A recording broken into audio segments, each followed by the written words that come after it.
ನಮಸ್ಕಾರ ಸ್ನೇಹಿತರೆ, ನಾನು ಮೋಹನ್ ಕುಮಾರ್. ನಿಮಗೆಲ್ಲರಿಗೂ ನಮ್ಮ ಸ್ಪರ್ಧಾ ಕರ್ನಾಟಕ ಯೂಟ್ಯೂಬ್ ಚಾನಲ್ಗೆ ಪ್ರೀತಿಯ ಸ್ವಾಗತ. ಹಾಗೆ ನಾನು ಈ ಸ್ಪರ್ಧಾ ಕರ್ನಾಟಕ ಯೂಟ್ಯೂಬ್ ಚಾನಲಲ್ಲಿ ಕಳೆದ ಒಂದು 4 ರಿಂದ 5 ಜನರಲ್ ಸ್ಟಡೀಸ್ ಕ್ಲಾಸಸ್ಗಳನ್ನು ಮಾಡಿದ್ದೆ. ಆಲ್ಮೋಸ್ಟ್ ಜನರಲ್ ಸ್ಟಡೀಸ್ ಕ್ಲಾಸಸ್ಸಲ್ಲಿ ಬೇಸಿಕ್ ಇಂಪಾರ್ಟೆಂಟ್ ಡೇಸ್ ಬಗ್ಗೆ ಮಾಡಿದ್ದೆ, ಇಂಟರ್ನ್ಯಾಷನಲ್ ಆರ್ಗನೈಸೇಷನ್ ಬಗ್ಗೆ ಮಾಡಿದ್ದೆ, ಮತ್ತು ಒಲಿಂಪಿಕ್ ಸ್ಪೋರ್ಟ್ಸ್ ಬಗ್ಗೆ ಮಾತಾಡಿದ್ವಿ. ಸುಮಾರು ವಿಷಯಗಳನ್ನ ನಮ್ಮ ಲೋಹಿತ್ ಸರ್ ಎಲ್ಲರೂ ಮಾತಾಡಿದ್ದಾರೆ. ಬಟ್ ಇವತ್ತೊಂದು ಇಂಪಾರ್ಟೆಂಟ್ ವಿಷಯದೊಂದಿಗೆ ನಿಮಗೆ ಎಲ್ಲ ಮುಂಬರುವ ಪೊಲೀಸ್, PSI ಮತ್ತು FD SDA ಪರೀಕ್ಷೆಗಳಿಗೆ ಬರ್ಬೋದಾದಂತಹ ಮತ್ತು ಈ ಜನರಲ್ ಸ್ಟಡೀಸ್ ಅಂದರೆ ಏನು ಓದಬೇಕು, ಹೇಗೆ ಓದಬೇಕು, how to study, what not to study, ನೋಡಿ ಏನನ್ನು ಓದಬೇಕು, ಹೇಗೆ ಓದಬೇಕು ಮತ್ತು ಯಾವುದನ್ನು ಓದಬಾರ್ದು ಅಂತಕ್ಕಂಥ ವಿಷಯಗಳನ್ನು ಇಟ್ಕೊಂಡು ಒಂದು international organisation and national organisation and state organisation, ಇಷ್ಟು ಆರ್ಗನೈಸೇಷನ್ಗಳಲ್ಲಿ ಎಲ್ಲ ಸ್ಪರ್ಧಾತ್ಮಕ ಪರೀಕ್ಷೆಗಳಿಗೆ ಬರಬಹುದಾದಂಥ ಪ್ರಶ್ನೆಗಳನ್ನು ಕುರಿತು ನಾನಿವತ್ತು ನಿಮಗೆ ಮಾತಾಡ್ತಾ ಹೋಗ್ತೇನೆ. ನೋಡಿ, ಇಲ್ಲಿ ಕಾಣ್ತಾ ಇದೆ ಇಂಟರ್ನ್ಯಾಷನಲ್ ಆರ್ಗನೈಸೇಷನ್ ಅಂತ ಕಾಣ್ತಾ ಇದೆ. ನೋಡಿ, ಇಂಟರ್ನ್ಯಾಷನಲ್ ಆರ್ಗನೈಸೇಷನ್ ಅಂದರೆ ಏನು ಓದ್ಬೇಕು ಸರ್? KS ಪ್ರಿಲಿಮ್ಸಿನಿಂದ, UPSC ಪ್ರಿಲಿಮ್ಸಿನಿಂದ ಲಾಸ್ಟ್ SDA ಎಕ್ಸಾಮ್ನವರೆಗೂ ಇಲ್ಲಿ ಹಾಕಿರ್ತಕ್ಕಂತಹ ಒಂದು ಫ್ರೇಮ್ವರ್ಕ್ ಏನಿದೆ ಈ ಚಾರ್ಟಲ್ಲಿ ಒಂದು ಕ್ವಶನ್ಸ್ ಇದ್ದೇ ಇರುತ್ತೆ. ಒಂದು ಕ್ವಶನ್ಸ್ ಇಂದ ಅಪ್ ಟು 5 ಕ್ವಶನ್ಸ್ ಬರೋ ಚಾನ್ಸಸ್ ಇರುತ್ತೆ. 1 to 5 ಕ್ವಶನ್ಸ್ ಬರ್ತಕ್ಕಂಥ ಚಾನ್ಸ್ ಇರುತ್ತೆ. ಫಾರ್ ಎಕ್ಸಾಂಪಲ್ ಇಲ್ಲಿ ನೋಡ್ತಾ ಹೋಗೋಣ ಫ್ರೆಂಡ್ಸ್.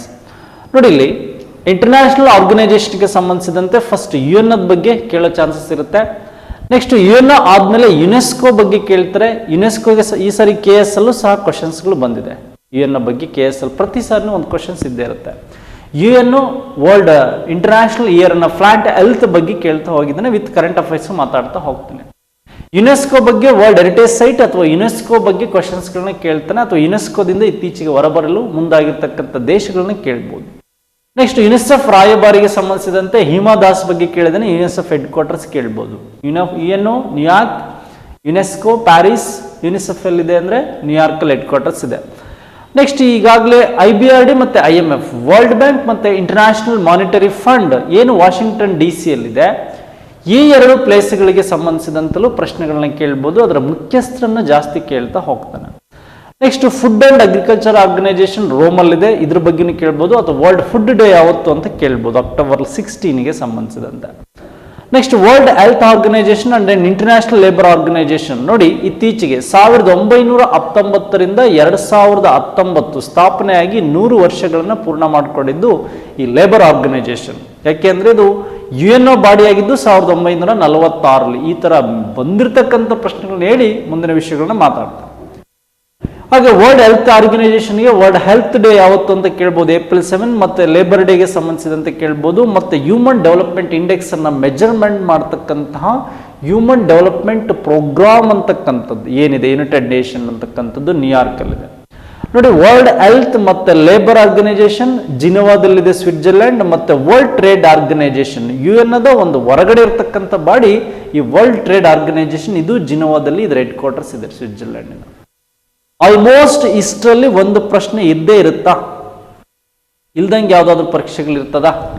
ಎಲ್ಲ ಕಾಂಪಿಟೇಟಿವ್ ಎಕ್ಸಾಮಲ್ಲೂ ಇಷ್ಟು ಆರ್ಗನೈಸೇಷನ್ ಒಂದು ಕೇಳಬೇಕು.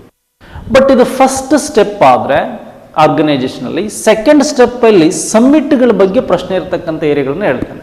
ನೋಡಿ, ನಿಮಗೆ ಒಂದು ಸಮ್ಮಿಟ್ ಅಂದರೆ ಈ ಸಮ್ಮೇಳನಗಳ ಬಗ್ಗೆ ಕೇಳ್ಬೋದಾದಂಥ ಪ್ರಶ್ನೆ ಏನು ಅಂದರೆ ಬ್ರಿಕ್ಸ್ ಬಗ್ಗೆ ಇರ್ತಿರುತ್ತೆ. ಇತ್ತೀಚೆಗೆ 2 to 3 ಕ್ವಶನ್ಸ್ ರವಿ ಪ್ರಕಾಶ್ ಬಗ್ಗೆ ಇರ್ಬೋದು, ಬ್ರಿಕ್ಸ್ ಸಮ್ಮಿಟ್ಗಳ ಬಗ್ಗೆ ಇರ್ಬೋದು, ಅಥವಾ ನ್ಯೂ ಡೆವಲಪ್ಮೆಂಟ್ ಬ್ಯಾಂಕಿನ ಹೆಡ್ ಕ್ವಾರ್ಟರ್ಸ್ ಎಲ್ಲಿದೆ, ಶಾಂಘೈ. ಈಗ ವಿ ಕಾಮತ್ ಬಿಟ್ಟು ಬೇರೆಯವ್ರು ಚೇಂಜ್ ಆದಂಥ ಪ್ರೆಸಿಡೆಂಟ್ ಅಥವಾ ಡೈರೆಕ್ಟರ್ ಬಗ್ಗೆ ಕೇಳ್ಬೋದು. G4 ಗ್ರೂಪ್ ಆಫ್ 4 ಬಗ್ಗೆ ಕೇಳ್ಬೋದು. ಗ್ರೂಪ್ ಆಫ್ 7 ಬಗ್ಗೆ ಕೇಳ್ಬೋದು, ಏನು industrial richest country. Group of 20 ಬಗ್ಗೆ ಕೇಳ್ಬೋದು. PCL ಕೇಳಿದಾನೆ, ಗ್ರೂಪ್ ಆಫ್ 4 ಇಂಡಿಯಾ ಇದೆ, ಗ್ರೂಪ್ ಆಫ್ 7 ಇಂಡಿಯಾ ಇಲ್ಲ, ಗ್ರೂಪ್ ಆಫ್ 20 ಇಂಡಿಯಾ ಇದೆ. ನಾನ್ ಅಲೈನ್ ಮೂವ್ಮೆಂಟ್ ಸಮ್ಮಿಟ್ಗಳನ್ನ ಕೇಳಿದಾನೆ ಇತ್ತೀಚಿನ ದಿನಗಳಲ್ಲಿ, ಅಥವಾ ಅದು ಫಸ್ಟ್ ಎಲ್ಲಿ ಸ್ಟಾರ್ಟ್ ಆಯಿತು ಅಂತಲೂ ಕೇಳಿದ್ದಾನೆ. ಮತ್ತು ಈಗ headquarters coordinating quarter New York ಕೇಳ್ಬೋದು, ಜಕಾರ್ತನ ಕೇಳ್ಬೋದು. ನೋಡಿ, OPEC organisation of petrol exporting countries ಬಗ್ಗೆ ಕೇಳ್ಬೋದು, ಏನು ವಿಯೆನ್ನಾದಲ್ಲಿದೆ, ಆಸ್ಟ್ರಿಯಾದ ವಿಯೆನ್ನಾದಲ್ಲಿ.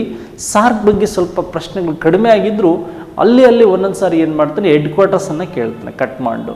ನ್ಯಾಟೋ ಬಗ್ಗೆ ಕೇಳ್ಬೋದು, ಬೆಲ್ಜಿಯಂ ಸಂಬಂಧಿಸಿದಂತೆ. ಆನ್ಸಿಯನ್ ಜಕಾರ್ತಕ್ಕೆ ಸಂಬಂಧಿಸಿದಂತೆ association south East Asian nation 20+6 countries ಅಥವಾ 10+6 ಕಂಟ್ರೀಸಲ್ಲಿ ಏನೆಲ್ಲ ವರ್ಕ್ ಮಾಡುತ್ತಿದ್ದು ಅಂತಕ್ಕಂಥದ್ದನ್ನು ನೋಡ್ತಾ ಹೋಗೋಣ. ಇತ್ತೀಚೆಗೆ ವೆರಿ ಇಂಪಾರ್ಟೆಂಟ್ ಅಂದರೆ ಈ ಬಿಮ್ಸ್ಟೆಕ್, ಈ ಬಂಗಾಳಕೊಲ್ಲಿ ಸುತ್ತಮುತ್ತ ಇರತಕ್ಕಂಥ ಏನು 7 ದೇಶಗಳ ಒಂದು ಗ್ರೂಪ್ ಏನಿದೆ, ಬೇ ಆಫ್ ಬೆಂಗಾಳಿಗೆ ಸಂಬಂಧಿಸಿದಂತೆ ಈ ಪ್ರಶ್ನೆಗಳನ್ನು ಕೇಳ್ತಾ ಹೋಗ್ತಾನೆ. ಬಿಮ್ಸ್ಟೆಕ್ ಹೆಡ್ ಕ್ವಾರ್ಟರ್ಸ್ ಢಾಕಾದಲ್ಲಿದೆ. ICAOಗೆ ಸಂಬಂಧಿಸಿದಂತೆ ಪ್ರಶ್ನೆ ಕೇಳ್ಬೋದು ನೀವು. ಏನು ಇಂಟರ್ನ್ಯಾಷನಲ್ ಸಿವಿಲ್ ಅವಿಯೇಷನ್ ಆರ್ಗನೈಜೇಷನ್ ಏನಿದೆ, ಈ ಕೆನಡಾದ ಮಾಂಟ್ರಿಯಾಲದಲ್ಲಿರ್ತಕ್ಕಂಥದ್ದು ಕೇಳ್ಬೋದು. ಈ ಮಾರಿಟೈಮ್ ಆರ್ಗನೈಜೇಷನ್ ಲಂಡನ್ ಇರೋದನ್ನು ಕೇಳ್ಬೋದು. ADB ಏಷ್ಯನ್ ಡೆವಲಪ್ಮೆಂಟ್ ಬ್ಯಾಂಕ್ ಮಣಿಲದ ಬಗ್ಗೆ ಕೇಳ್ಬೋದು. ಏಷ್ಯನ್ ಇನ್ಫ್ರಾಸ್ಟ್ರಕ್ಚರ್ ಇನ್ವೆಸ್ಟ್ಮೆಂಟ್ ಬ್ಯಾಂಕ್ ಚೀನಾದಲ್ಲಿ ಒಂದು ಪರ್ಯಾಯ ಬ್ಯಾಂಕ್ ಆಗಿ ಏನಾಗಿದೆ ಅಂತಕ್ಕಂಥ ಪ್ರಶ್ನೆ ಬೀಜಿಂಗಲ್ಲಿದೆ ಹೆಡ್ ಕ್ವಾರ್ಟರ್ಸ್, ಇದ್ರ ಬಗ್ಗೆ ಕೇಳ್ಬೋದು. ಈ UNFCC ಏನಿದೆ, framework of climate change conference ಏನಿದೆ, framework of climate change conference 2015 Paris agreement ಬಗ್ಗೆ ಕ್ವಶನ್ಸ್ಗಳು ಬರುತ್ತೆ. ಏನು ಯುರೋಪಿಯನ್ ಯೂನಿಯನ್ನಿಂದ ಬ್ರಿಟನ್ ಎಕ್ಸಿಟ್ ಆಗಿದ್ರ ಬಗ್ಗೆ ಪ್ರಶ್ನೆ ಕೇಳ್ತಾನೆ. ಬಿಟ್ಟರೆ ನಿಮಗೆ ಯುರೋಪಿಯನ್ ಕರೆನ್ಸಿ ಬಗ್ಗೆ ಕೇಳ್ತಾನೆ. ಯುರೋಪಿಯನ್ ಕರೆನ್ಸಿ ಬಗ್ಗೆ ಅಥವಾ ಯೂರೋ ಕರೆನ್ಸಿಯನ್ನು ಪರ್ಟಿಕ್ಯುಲರ್ ನೀವು ನೆನ್ಪಿಟ್ಕೊಳ್ಳಿ, ಯೂರೋ ಕರೆನ್ಸಿಯನ್ನು ನೆನ್ಪಿಟ್ಕೋಬೇಕಾಗುತ್ತೆ. ನೆಕ್ಸ್ಟು ಅರಬ್ ಲೀಗ್ನ ದೇಶಗಳ ಒಂದು ಕ್ಯಾಪಿಟಲ್ ಸಿಟಿ ಕೇಳ್ತಾನೆ. ಬಿಟ್ಟರೆ ಕಾಮನ್ವೆಲ್ತ್ ನೇಷನ್ ಕೊಡ್ತಾನೆ. ಫ್ರೆಂಡ್ಸ್, ಇಷ್ಟು ವರ್ಕ್ ನೀವು ಆರ್ಗನೈಜೇಷನ್ ಬರೀ ಇಂಟರ್ನ್ಯಾಷನಲ್ ಆರ್ಗನೈಜೇಷನ್ ಮಾಡಿದರೆ ಪ್ರತಿ ಎಕ್ಸಾಮಲ್ಲೂ ನಿಮಗೆ 2 to 4 ಕ್ವಶನ್ಸ್ ಬಂದೇ ಬರುತ್ತೆ ವಿತ್ ಕರೆಂಟ್ ಅಫೇರ್ಸ್. ಪ್ರತಿದಿನ ನ್ಯೂಸ್ ಪೇಪರಲ್ಲಿ ಇಷ್ಟು ವಿಷಯಗಳನ್ನ ಕುರಿತು ಏನಾದರೂ ಮಾಹಿತಿ ಇದ್ದೇ ಇರುತ್ತೆ. ನಾವು ಸುಮ್ಮನೆ ನ್ಯೂಸ್ ಪೇಪರ್ಲಿ ಏನೂ ವಿಷಯಗಳಿಲ್ಲ, ಸಮ್ಮಿಟ್ಗಳ ಬಗ್ಗೆ ಇರ್ಬೋದು, ಈಗ 7 ಉಕ್ರೇನ್ ಸಮಸ್ಯೆಗಳಿರ್ಬೋದು, ಈಗ ನಡೀತಕ್ಕಂಥ ಪ್ರಾಬ್ಲಮ್, ವರ್ಲ್ಡ್ ಹೆಲ್ತ್ ಆರ್ಗನೈಜೇಷನಿಂದ ಯಾವ ದೇಶಗಳು ಬಿಟ್ಟು ಹೋಗ್ತಾ ಇದೆ, ಯುನೆಸ್ಕೋದಿಂದ ಯಾವ ದೇಶಗಳು ಯಾಕೆ ಬಿಟ್ಟು ಹೋಗ್ತಾ ಇದೆ, ಇವೆಲ್ಲ ಕರೆಂಟ್ ಅಫೇರ್ಸ್. ಈಗ UN ಪರ್ಮನೆಂಟ್ ಕಂಟ್ರೀಸ್ ಮೆಂಬರ್ ಯಾರಿದ್ದಾರೆ, ಅಥವಾ 2021 UN ಏನಂತ ಕರೆದಿದೆ, 2020ನೇ ವರ್ಷವನ್ನು ಯುನೆಸ್ಕೋ ಏನಂತ ಕರೆದಿದೆ, 2020ನೇ ವರ್ಷವನ್ನು ವರ್ಲ್ಡ್ ಹೆಲ್ತ್ ಆರ್ಗನೈಜೇಷನ್ ಏನಂತ ಕರೆದಿದೆ, ಇವೆಲ್ಲ ವಿಷಯಗಳನ್ನ ಕುರಿತು ನೀವು ನಮ್ಮ ಯೂಟ್ಯೂಬ್ ಚಾನಲ್ನ ಪ್ಲೇಸ್ಟೋರಲ್ಲಿ ಹೋದರೆ ನನ್ನ 4 ರಿಂದ 5 ವಿಡಿಯೋಗಳು GK ಬಿಟ್ಟಿರ್ತಕ್ಕಂಥದ್ದು ನೋಡ್ಬೋದು. ಹಾಗೆ ಲೋಹಿತ್ ಸರ್ ಮಾಡಿದರೆ, ನಮ್ಮ ಎಲ್ಲ ಫ್ಯಾಕಲ್ಟಿಗಳು ನಮ್ಮ GK ಸ್ಟಡೀಸ್ಗಳನ್ನು ಮಾಡ್ತಾ ಹೋಗಿದ್ದಾರೆ. ತುಂಬ ಯೂಸ್ ಆಗ್ತದೆ. KS ಅಲ್ಲೂ ಸಹ ಅದರಲ್ಲಿ ಪ್ರಶ್ನೆಗಳು ಬಂದಿದೆ ಅಂತಕ್ಕಂಥದ್ದು. ಹಾಗೆ ಇನ್ನೊಂದು ಮಾಹಿತಿ ನಿಮ್ಮ ಜೊತೆ ನಾನು ಹಂಚ್ಕೊಳೋದಕ್ಕೆ ಇಷ್ಟಪಡ್ತೇನೆ. ಫ್ರೆಂಡ್ಸ್, ಈಗಾಗಲೇ ಗೊತ್ತಿದೆ, ಸ್ಪರ್ಧಾ ಕರ್ನಾಟಕ ಮೊಬೈಲ್ ಆ್ಯಪ್ ನಿಮಗೆ ಲಭ್ಯ ಇದೆ. ಈ ಮೊಬೈಲ್ ಆ್ಯಪ್ ವಿಶೇಷತೆಗಳನ್ನು ನಾನು ಹೇಳಿದ್ದೇನೆ. ಈ ಮೊಬೈಲ್ ಆ್ಯಪಲ್ಲಿ ನಾವು ಇವತ್ತು 100ಕ್ಕೂ ಹೆಚ್ಚು ವಿಡಿಯೋಗಳು ಇನ್ನೂ ಅಪ್ಲೋಡ್ ಆಗ್ತಾ ಇದೆ. 200 ವಿಡಿಯೋಗಳಂತ ಹೇಳಿದ್ದೇವೆ. ಇನ್ನು ಕನ್ನಡದಿಂದ ಎಲ್ಲ ಸಬ್ಜೆಕ್ಟ್ಗಳು 10ಕ್ಕಿಂತ ಹೆಚ್ಚು ವಿಡಿಯೋಗಳಿದೆ. ಕಂಪ್ಲೀಟ್ ನೆಕ್ಸ್ಟ್ 10 ಡೇಸಲ್ಲಿ ಇದು ಕಂಪ್ಲೀಟ್ ಆಗ್ತದೆ ಪ್ಯಾಕೇಜು. ಬಟ್ ನೀವು ಇದನ್ನು ಯಾವಾಗಾದರೂ ಡೌನ್ಲೋಡ್ ಮಾಡಿಕೊಂಡು ಯಾವಾಗಾದರೂ ತಗೋಬೋದು. 2 ಮಂತ್ ಡ್ಯೂರೇಷನ್ ಇರುತ್ತೆ. ಏನಿರುತ್ತೆ? 2 ಮಂತ್ ಡ್ಯೂರೇಷನ್ ಇರುತ್ತೆ. ಅದನ್ನು ನೀವು ವರ್ಕ್ ಮಾಡ್ತಾ ಹೋಗ್ಬೋದು. ನೋಡಿ, ಈ ಒಂದು ಆ್ಯಪ್ನಲ್ಲಿ ಟೆಸ್ಟ್ಗಳು ಸಿಗುತ್ತದೆ. ಪ್ರತಿ ವೀಕ್ ಒಂದು ಟೆಸ್ಟ್ ಸಿಗುತ್ತೆ, ನೋಟ್ಸ್ ಸಿಗುತ್ತೆ, ಮತ್ತು ಕಂಪ್ಲೀಟ್ ಸಿಲೆಬಸ್ ಒಂದು ಪ್ಯಾಕೇಜನ್ನು ರೆಡಿ ಮಾಡಿದ್ದೀವಿ. ಅದು ಬರೀ 999 ರೂಪಾಯಿಗೆ. ನೀವು ಯೋಚನೆ ಮಾಡದೆ ಇದನ್ನು ತಗೊಳ್ಳಿ, ಖಂಡಿತ ಒಳ್ಳೆಯದಾಗ್ತದೆ. ಯಾಕೆ ಅಂದರೆ ತುಂಬ ಇಂಪಾರ್ಟೆಂಟ್ ಕಾಂಪಿಟೇಟಿವ್ ಎಕ್ಸಾಮಿನೇಷನ್ಗಳು ಈಗ ಜಾಸ್ತಿ ಇದೆ, ಮತ್ತೆ ಸಿಗೋದಿಲ್ಲ. ಹಾಗಾಗಿ ಇದನ್ನು ಯೂಸ್ ಮಾಡ್ಕೊಳ್ಳಿ ಅಂತ ಹೇಳ್ತಾ ಇವತ್ತು ನಾನು ಇಂಟರ್ನ್ಯಾಷನಲ್ ಆರ್ಗನೈಜೇಷನ್ಗೆ ಸಂಬಂಧಿಸಿದಂಥ ಕೆಲವು ವಿಷಯಗಳನ್ನು ಮಾತಾಡ್ತಾ ಹೋಗ್ತೇನೆ. ಐ ಥಿಂಕ್ ನೀವೆಲ್ಲರೂ UN ಬಗ್ಗೆ ಓದಿರ್ತೀರ. ಬಟ್ ನಾನೀಗ ಕಾಂಪಿಟೇಟಿವ್ ಆಗಿ ಏನು ಬರ್ಬೋದು ಅನ್ನೋದು ಅಷ್ಟೇ ಮಾತಾಡ್ತಾ ಹೋಗ್ತೀನಿ. ಎಲ್ಲ ಬುಕ್ಸ್ಗಳಲ್ಲೂ ಓದ್ತಾ ಹೋಗಿರ್ತೀರ. ಬಟ್ ಇದ್ರ ಬಗ್ಗೆ ಕಾಂಪಿಟೇಟಿವ್ ಆಗಿ ಏನು ಮಾತಾಡ್ಬೋದು ನೋಡಿ. ಇದೊಂದು ಅಟ್ಲಾಂಟಿಕ್ ಚಾರ್ಟರ್ ಆಯಿತು. ಅಲ್ಲಿ ಒಂದು 4 ದೇಶದ ಮುಖ್ಯಸ್ಥರು ಸೇರಿ ಇದನ್ನು ಒಪ್ಪಂದವನ್ನು ಮಾಡಿಕೊಂಡ್ರು. ಬಟ್ UN ಸ್ಟಾರ್ಟ್ ಆದಾಗ ರೂಸ್ವೆಲ್ಟ್ ಇಲ್ಲದೆ ಇದ್ದರು. ಅದಕ್ಕೆ ಮೂಲ ರೂವಾರಿ ಯಾರಾಗಿರ್ತಾನೆ? ಈ ಫ್ರಾಂಕ್ಲಿನ್ ರೂಸ್ವೆಲ್ಟ್ ಅಂತಕ್ಕಂಥವನಾಗಿರ್ತಾನೆ. ಫ್ರಾನ್ಸಿನ ಡಿಗಾಲ್ ಇರ್ಬೋದು, ರೂಸ್ವೆಲ್ಟ್ ಇರ್ಬೋದು, ಏನು ಚಿಕಿಯಾಂಗ್ ಕೈಶೇಕ್ ಇರ್ಬೋದು ಚೀನಾದ ಅಧ್ಯಕ್ಷ, ಮತ್ತು ವಿನ್ಸೆಂಟ್ ಚರ್ಚಿಲ್ ಇರ್ಬೋದು, ರಷ್ಯಾದ ಸ್ಟಾಲಿನ್ ಇರ್ಬೋದು. ಈ ಒಂದು 4-5 ಜನ ಸೇರಿ ಇದನ್ನು ರಚನೆ ಮಾಡೋದಕ್ಕೆ ತುಂಬ ಶ್ರಮ ವಹಿಸಿದಂಥವ್ರು ಮತ್ತು ಆ ಚಾರ್ಟರ್ಗೆ ಸೈನ್ ಮಾಡಿದಂಥವರು ಸಹ ಆಗಿರ್ತಾರೆ. ಫಸ್ಟ್ ನಾನೀಗ ಲೇಟೆಸ್ಟಾಗಿ ಬರ್ಬೋದಂಥ ಪ್ರಶ್ನೆಗಳನ್ನ ನಾನು ಕೊಡ್ತೇನೆ. ಕಾಮನ್ ಆಗಿ ರಿಪೀಟ್ ಆಗ್ಬೋದಂಥ ಪ್ರಶ್ನೆಗಳು ಮತ್ತು ಇನ್ನೇನು ಕೇಳ್ಬೋದು. ಇಂಟರ್ನ್ಯಾಷನಲ್ ಆರ್ಗನೈಜೇಷನ್ನು ಕನ್ನಡದಲ್ಲಿ ನಾವು ಇದನ್ನು ವಿಶ್ವಸಂಸ್ಥೆ ಅಂತ ಕರಿತೀವಿ. ನೋಡಿ, ಈ ವಿಶ್ವಸಂಸ್ಥೆಗೆ ಸಂಬಂಧಿಸಿದಂಥ ಪ್ರಶ್ನೆ ಅಕ್ಟೋಬರ್ 24 ಸುಮಾರು ಸರಿ ಎಕ್ಸಾಮಲ್ಲಿ ಬಂದಿದೆ. 1945 ಅಕ್ಟೋಬರ್ 24 ಇದು ಸ್ಥಾಪನೆ ಆಗಿದ್ದು. ನೋಡಿ, ಇಲ್ಲಿ ಪ್ರಶ್ನೆ ಮತ್ತೆ ಬಂದರೆ, ಇದು ಸ್ಥಾಪನೆ ಆದಾಗ ಎಷ್ಟು ವರ್ಷಗಳು ಅಥವಾ ಎಷ್ಟು ದೇಶಗಳಿದ್ದು membership country of UN by establishment ಅಂತ ಕೇಳಿದರೆ 51 ದೇಶಗಳಿತ್ತು.